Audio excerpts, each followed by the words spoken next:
আজ তোমাদের শোনাচ্ছি সুকুমার রায়ের সব জানতা। আমাদের সব জানতা দুলিরামের বাবা কোনো একটা খবরের কাগজের সম্পাদক। সেই জন্য আমাদের মধ্যে অনেকেরই মনে তার সমস্ত কথার উপরে অগাধ বিশ্বাস দেখা যেত। যে কোনো বিষয়, জার্মানির লড়াইয়ের কথাই হোক আর মোহনবাগানের ফুটবলের ব্যাখ্যাই হোক, দেশের বড়লোকদের ঘরোয়া গল্পই হোক আর নানা রকম উৎকট রোগের বর্ণনাই হোক, যে কোনো বিষয় সে মতামত প্রকাশ করত। একদল ছাত্র অসাধারণ শ্রদ্ধার সঙ্গে সেসব কথা শুনত। মাস্টারমশাইদের মধ্যেও কেউ কেউ এ বিষয়ে তার ভারী পক্ষপাতী ছিলেন। দুনিয়ার সব খবর নিয়ে সে কারবার করে। সেই জন্য পণ্ডিত মশাই তার নাম দিয়েছিলেন সব জানতা। আমার কিন্তু বরাবর বিশ্বাস ছিল, যতখানি সে পাণ্ডিত্য দেখায় আসলে তার অনেকখানি তার উপর চালাকি। দু চারটে বড় বড় শোনা কথা আর খবরের কাগজ পড়ে ২-১০টা খবর, এইমাত্র তার পুঁজি। তারই উপর রংচং দিয়ে নানা রকম বাজে গল্প জুড়ে সে তার বিদ্যা জাহির করত। একদিন আমাদের ক্লাসে পণ্ডিত মশাইয়ের কাছে সে নায়াগ্রা জলপ্রপাতের গল্প বলছে। তাতে সে বলল, নায়াগ্রা 10 মাইল উঁচু আর 100 মাইল চওড়া। একজন ছাত্র বলল, সে কি করে হবে? এভারেস্ট সবচেয়ে উঁচু পাহাড়, সেই তো মোটে 5 মাইল। সব জানতা তাকে বাধা দিয়ে বলল, তোমরা তো আজকাল খবর রাখো না। যখনই তার কথায় আমরা সন্দেহ বা আপত্তি করতাম, সে একটা জাতা নাম করে আমাদের ধমক দিয়ে বলতো, তোমরা কি অমুকের চেয়ে বেশি জানো? আমরা বাইরে সব সহ্য করে থাকতাম, কিন্তু এক এক সময় রাগে গা জ্বলে যেত। সব জানতা যে আমাদের মনের ভাবটা বুঝতো না তা নয়, সে তা বিলক্ষণ বুঝতো। সর্বদাই এমন ভাব প্রকাশ করত যে আমরা তার কথাগুলো মানি বা না মানি তাতে কিছুমাত্রই তার যায় আসে না। নানা রকম খবর আর গল্প জাহির করার সময় মাঝে মাঝে আমাদের শুনিয়ে বলতো, অবশ্যই কেউ কেউ আছেন যারা এসব কথা মানবেন না, বা যারা না পড়েই নিজেদের খুব বুদ্ধিমান ভাবেন, এসব উড়িয়ে দিতে চাইবেন।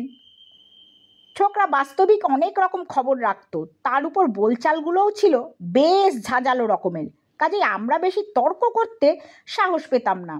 তারপরে একদিন কি কুক্ষণে তার এক মামা ডেপুটি ম্যাজিস্ট্রেট হয়ে আমাদেরই স্কুলের কাছে বাসা নিয়ে বসলেন।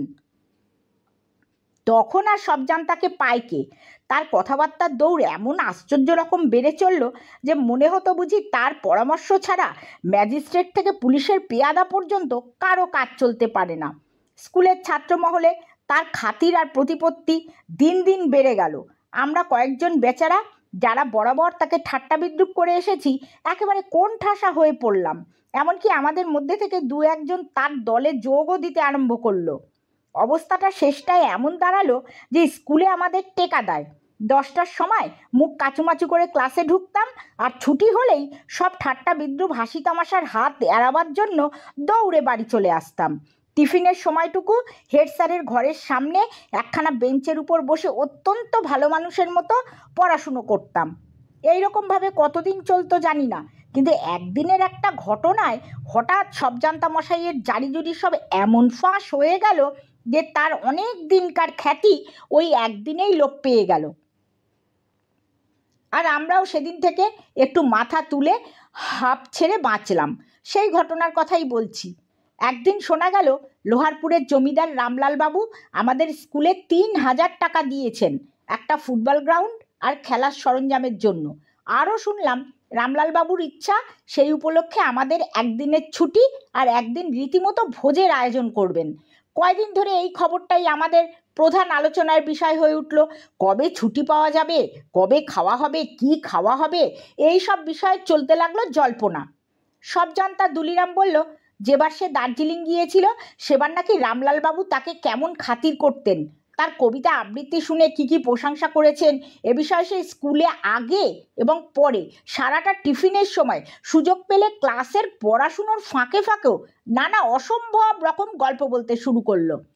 অসম্ভব বললাম বটে, কিন্তু তার চেলার দল সেসব কথা নির্বিচারে বিশ্বাস করত এবং একটুও তারা কোনো বিষয় রামলালকে বলতে বাধাও দিত না। একদিন টিফিনের সময় উঠোনের বড় সিঁড়িটার উপর একদল ছেলের সঙ্গে বসে সব জানতা গল্প আরম্ভ করলো। একদিন আমি দার্জিলিংয়ে লাট সাহেবের বাড়ির কাছেই ওই রাস্তাটায় বেড়াচ্ছি, এমন সময় দেখি রামলাল বাবু হাসতে হাসতে আমার দিকে আসছেন, তার সঙ্গে আবার এক সাহেব। রামলাল বাবু বললেন, দুলিরাম, তোমার সেই ইংরাজি কবিতাটা একবার একে শোনাতে হচ্ছে। আমি এর কাছে তোমার সুখ্যাতি করছিলাম, তাই ইনি সেটা শুনবার জন্য ভারী ব্যস্ত হয়েছেন। উনি নিজে থেকে বলছেন, তখন আমি আর কি করি, আমি সেই ক্যাসাবিয়াঙ্কা থেকে আবৃত্তি করলুম। তারপর দেখতে দেখতে যা ভিড় জমে গেল, সবাই শুনতে চায়, সবাই বলে আবার করো। মহা মুশকিলে পড়ে গেলাম। নেহাত রামলালবাবু বললেন, তাই আবার করতে হলো। এমন সময় কে যেন পিছন থেকে জিজ্ঞাসা করলো, রামলালবাবু কে? সকলে ফিরে দেখি একটা রোগা নিরীহ গোছের পাড়া গিয়ে ভদ্রলোক সিঁড়ির উপর দাঁড়িয়ে আছেন। সবজান্তা বলল, রামলালবাবু কে তাও জানেন না? লোহারপুরের জমিদার রামলাল রায়। ভদ্রলোকটি অপ্রস্তুত হয়ে বললেন, হ্যাঁ, তার নাম শুনেছি। সে তোমার কেউ হয় নাকি? না, কেউ হয় না, এমনি খুব ভাব আছে আমার সঙ্গে, প্রায় চিঠিপত্রও চলে। ভদ্রলোকটি আবার বললেন, রামলালবাবু লোকটি কেমন? সবজান্তা উৎসাহের সঙ্গে বলে উঠল, চমৎকার লোক, যেমন চেহারা তেমনই কথাবার্তা, তেমনই কায়দা দুরস্ত। এই আপনার চেয়ে প্রায় আধ হাত খানিক লম্বা হবেন, আর সেই রকম তার তেজ। আমাকে তিনি কুস্তি শেখাবেন বলেছিলেন, আর কিছুদিন থাকলেই ওটা বেশ রীতিমতো শিখে তবে আসতাম। ভদ্রলোকটি বললেন, বলো কি হে, তোমার বয়স কত? আগে এইবার 13 পূর্ণ হবে। বটে, বয়সের পক্ষে খুব চালাক তো, বেশ তো কথাবার্তা বলতে পারো। কি নাম হে তোমার? সবজান্তা বলল, দুলিরাম ঘোষ, রণদাবাবু ডেপুটি আমার মামা হন। শুনে ভদ্রলোকটি ভারী খুশি হয়ে হেডমাস্টার মশাইয়ের ঘরের দিকে চলে গেলেন। ছুটির পর আমরা সবাই বার হলাম। স্কুলের সামনেই ডেপুটি বাবুর বাড়ি। তার বারান্দায় দেখি সেই ভদ্রলোক বসে দুলিরামের ডেপুটি মামার সঙ্গে গল্প করছিলেন। দুলিরামকে দেখেই মামা ডাক দিয়ে বললেন, দুলি, এদিকে আয়, একে প্রণাম কর, এটি আমার ভাগ্নে দুলিরাম। ভদ্রলোকটি হেসে বললেন, হ্যাঁ, এর পরিচয় আমি আগেই পেয়েছি। দুলিরাম আমাদের দেখিয়ে খুব আড়ম্বর করে ভদ্রলোকটিকে প্রণাম করল। ভদ্রলোকটি আবার বললেন, আমার পরিচয় জানো না বুঝি? সবজান্তা এবার আর জানি বলতে পারল না, আমতা আমতা করে মাথা চুলকাতে লাগলো। ভদ্রলোকটি তখন বেশ একটু মুচকি মুচকি হেসে আমাদের শুনিয়ে বললেন, আমার নাম রামলাল রায়, লোহারপুরের রামলাল রায়। দুলিরাম খানিকক্ষণ হাঁ করে দাঁড়িয়ে রইল, তারপর মুখখানা লাল করে হঠাৎ এক দৌড়ে বাড়ির ভিতর ঢুকে গেল। ব্যাপার দেখে ছেলেরা রাস্তার উপর হাসতে শুরু করে দিল।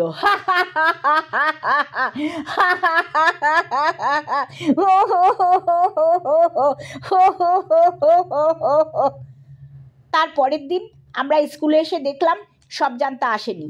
তার নাকি মাথা ধরেছে। নানা অজুহাতে সে 2-3 দিন কামাই করলো। তারপর যেদিন স্কুলে এলো, তাকে দেখা মাত্রই তার কয়েকজন চেলা, কি হে রামলালবাবুর চিঠিপত্র পেলে নাকি বলে তাকে একেবারে ঘিরে দাঁড়ালো। তারপর যতদিন সে স্কুলে ছিল ততদিন তাকে খেপাতে হলে বেশি কিছু করার দরকার হতো না। একটাবার রামলালবাবুর খবর জিজ্ঞাসা করলেই বেশ তামাশা দেখা যেত।